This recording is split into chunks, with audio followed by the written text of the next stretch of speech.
మా ఆయన పేరు నారాయణ.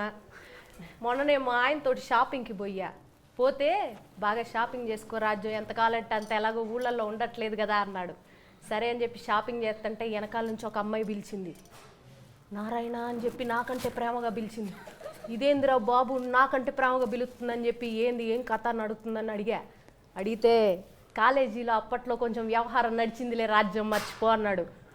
అంటే పెళ్ళికి ముందు వ్యవహారం చేశాడు. నేను నిజంగా గుండె గుబ్బేలు అనిపోయింది నాకు. నారాయణ ఏంది నారాయణ నాకు ఇట్టా పెట్టావు, నువ్వు ఇట్లా తప్పు కదా నువ్వు ఇట్లా చేయడం అని నిలదీసి అడిగా. అన్నీ నీ తర్వాతే రాజ్యం, పెళ్ళైన తర్వాత అన్నీ మర్చిపోయాను అన్నాడు. ఫస్ట్ ఒక అమ్మాయిని ప్రేమించాక మనసారా ఇంకా మర్చిపోతారు కదా ఇంతకు ముందున్న లవర్. ఆయనకి పెళ్ళైంది, ఆయనకి పెళ్ళైంది, వాళ్ళిద్దరిని అడగండి ఫస్ట్.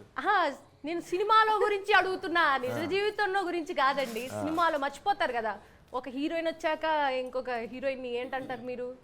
ఏమంటావు తెలీదు. ఇప్పుడు అంటే ఆవిడ మీ లవరా? ఆవిడే గర్ల్ ఫ్రెండ్. Girl friend. ఈవిడే friend whose a girl friend.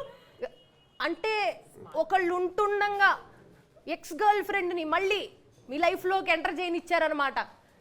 అంటే మగాళ్ళంత ఇంతేనా? అమ్మ నారాయణో వీడు నన్ను మర్చిపోయాను అన్నాడు దాన్ని, అయితే వీడు మర్చిపోలేదన్నమాట. ఏమంటారు మీరు? మగాళ్ళంతా ఒకటేనండి కాదా? ఏంటండి చెప్పండి. పెద్దవాళ్ళు మీరు, అందరికంటే గురువులు పూజ్యులు పెద్దలు. ఈ విషయంలో మంచి అవగాహన ఉన్న వాళ్ళు డైరెక్టర్ గారు, ఎందుకంటే ఈ కథ ఈయన లైఫ్ లో నుంచి ఇన్స్పైర్ అయ్యి రాసిన కథ. నిజం అండి.